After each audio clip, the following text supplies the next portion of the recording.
Bonjour, aujourd'hui une vidéo pour reprendre les bases de génétique de première S. L'objectif est d'appréhender de la meilleure façon la thèse de génétique. Alors en première S, vous avez eu différentes notions abordées, l'idée déjà de karyotype. Ici vous avez une image qui traduit le karyotype d'une cellule. Le karyotype correspond au classement artificiel des chromosomes que possède cette cellule.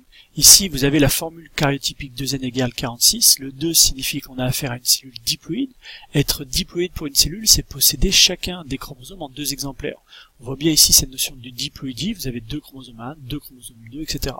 Ici j'ai entouré une de ces paires, la paire numéro 5, et ces chromosomes qui forment une paire sont appelés aussi des chromosomes homologues, puisqu'ils ont la même taille, la même place du centromère, et occupent au même locus, au même emplacement, le même gène, pas forcément le même allèle comme on le verra dans une diapositive suivante. Alors 2n égale 46 est la formule karyotypique de cellules humaines. Chaque espèce a un nombre de chromosomes précis. XY correspond à la paire de chromosomes sexuels qui détermine le sexe.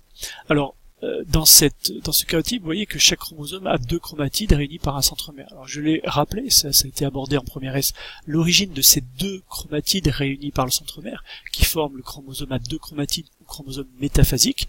Et en fait, vous avez vu en première S l'origine de ces 2 chromatides. En fait, ces 2 chromatides correspondent à 2 molécules d'ADN obtenues lors du mécanisme de la duplication. En effet, ici, une cellule, lors de son cycle de vie, a une période de non-division qu'on appelle l'interphase, et pendant son interphase, elle va profiter de cette période pour réaliser ce qu'on appelle la duplication de l'ADN. Ici, j'ai représenté une seule molécule d'ADN, et rappelez-vous, il y a une enzyme qu'on appelle l'ADN polymérase qui va rompre les 2 brins de la double hélice d'ADN et va fabriquer, à partir du brin matrice bleu ici et ici, de nouveaux brins qu'on appelle des brins néoformés. De cette manière, à la suite de cette duplication, on obtient non pas une, mais 2 molécules d'ADN complètement identiques l'une à l'autre. Ensuite, la cellule, lorsqu'elle a fini en interphase cette duplication, peut rentrer dans sa division. On a vu en première S la division qu'on appelle la mitose, et cette mitose commence notamment en prophase de mitose par une condensation des molécules d'ADN obtenues par la duplication, et en condensant ces 2 molécules, on obtient en fait un chromosome avec son centromère, et on obtient une chromatide ici qui correspond à cette molécule d'ADN dans son état condensé, et une deuxième chromatide qui correspond à la deuxième molécule identique sous son état condensé. Et c'est comme ça qu'on obtient en fait ce fameux chromosome à 2 chromatides, qu'on appelle aussi chromosome métaphasique, un chromosome de début de mitose. Donc voilà pour le rappel concernant les 2 chromatides des chromosomes en début de division. Les 2 chromatides sont donc 2 molécules d'ADN identiques, donc elles portent exactement, normalement, les mêmes allèles. Alors on peut replacer ce que je viens de dire dans un contexte de cycle cellulaire et suivre ici au cours du temps et du cycle cellulaire le taux d'ADN par cellule.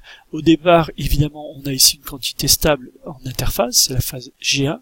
La molécule d'ADN, ou les molécules d'ADN dans une cellule humaine, il faudra en considérer 46, sont dans un état dit décondensé déroulé associé à des protéines qu'on appelle des histones et forment ce qu'on appelle des nucléofilaments ou molécules d'ADN ou chromatines encore dans cet état déroulé.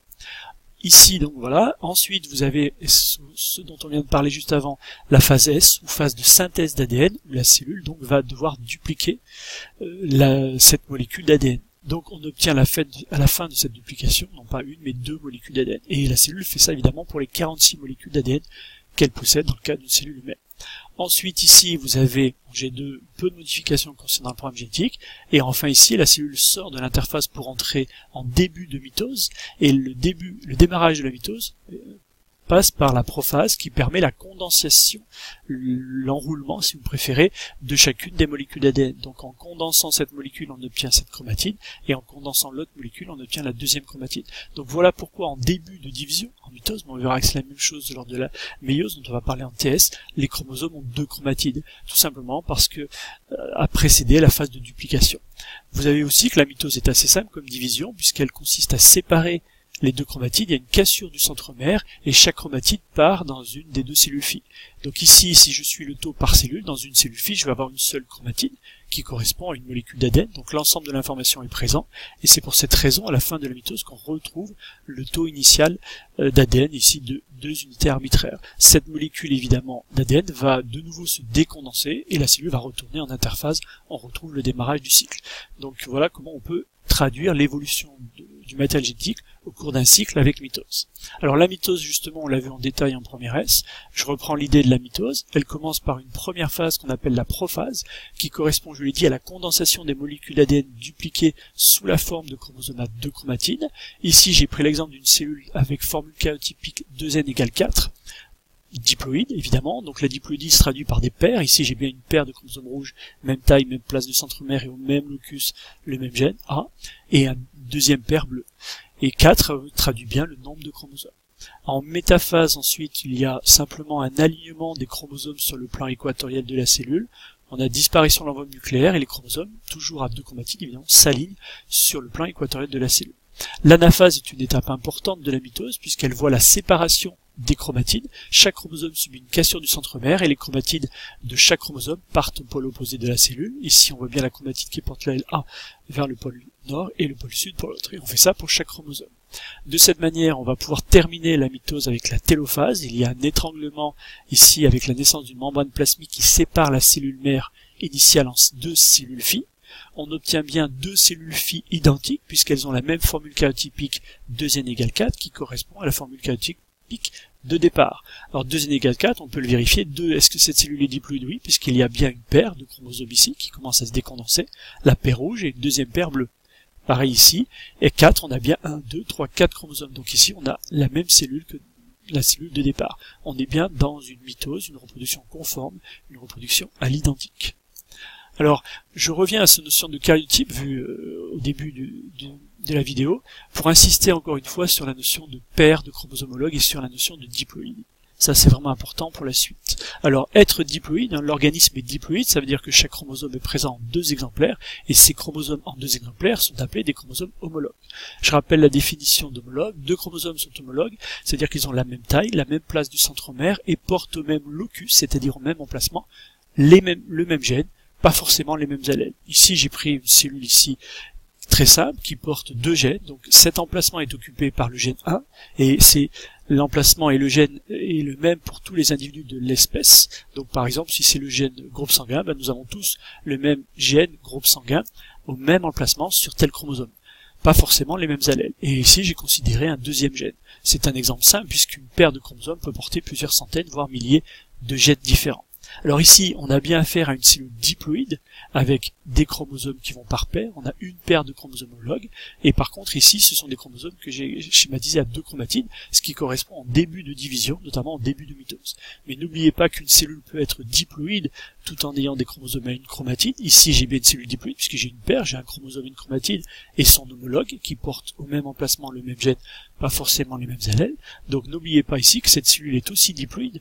La diploïdie ne correspond pas au nombre de chromatides. La diploïdie, c'est la présence de chromosomes homologues. Donc ici, c'est une cellule diploïde. Par contre, où les chromosomes sont à une chromatide, ça correspond à l'état de fin de division, notamment fin de mitose. Alors, comme l'organisme est diploïde, là vous retrouvez ce que j'ai expliqué précédemment, si je prends un exemple concret, c'est-à-dire que je considère un seul gène, on ne peut pas faire plus simple, qui existe sous 2 versions, 2 allèles, l'allèle grand A, qu'on appelle le plus fréquent dans une population, l'allèle sauvage, et l'allèle petit a qui est un allèle muté, donc moins fréquent.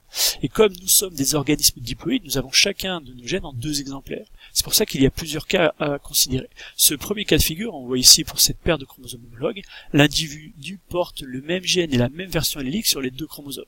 Alors ça, c'est une représentation schématique des chromosomes.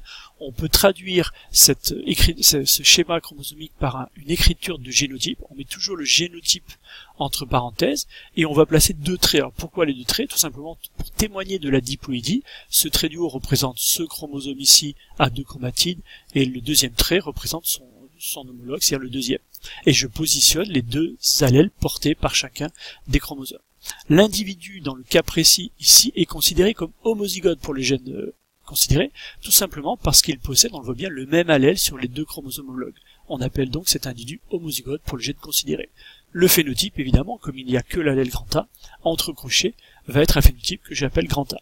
Deuxième exemple, ici vous avez une représentation chromosomique légèrement différente. On voit bien ici que sur cette paire de chromosomes homologues au même locus, on a le gène A, mais sous 2 états, 2 versions alléliques, grand A, petit a. Du coup, l'équipement du génotype, ou l'écriture du génotype va s'écrire grand A, 2 traits, petit a, pour témoigner de ces 2 versions. Alors en haut grand A ou petit a en haut, ça change rien, pas de haut, de bas. Par contre, dans ce cas précis, l'individu va être considéré comme hétérozygote pour ce gène.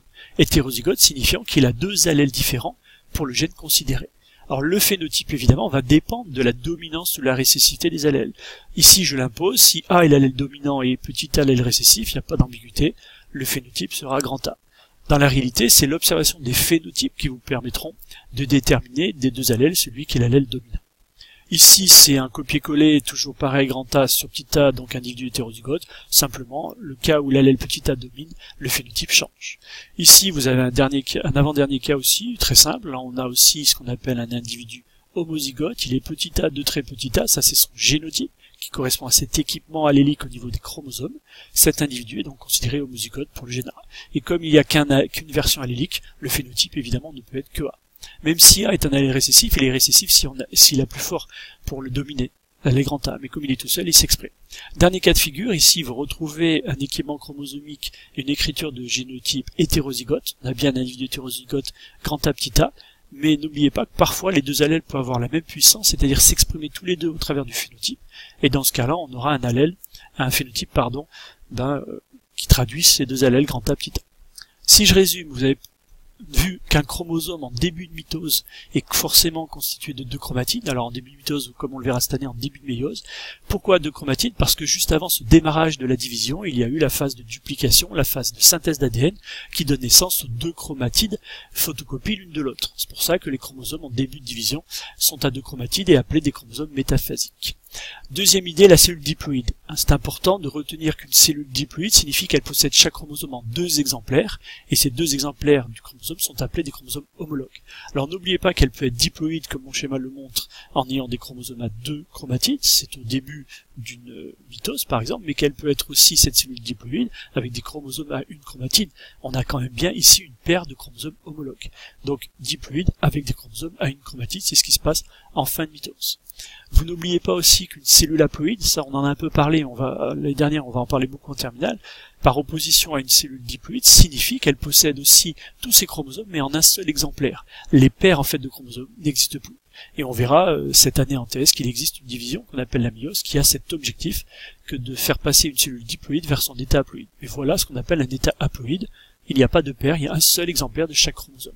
Et là aussi on peut avoir une cellule haploïde avec des chromosomes à 2 chromatides, comme la photo ici, et on verra que c'est en fin de première division de méiose, mais on peut aussi avoir une cellule haploïde avec des chromosomes à 1 chromatide.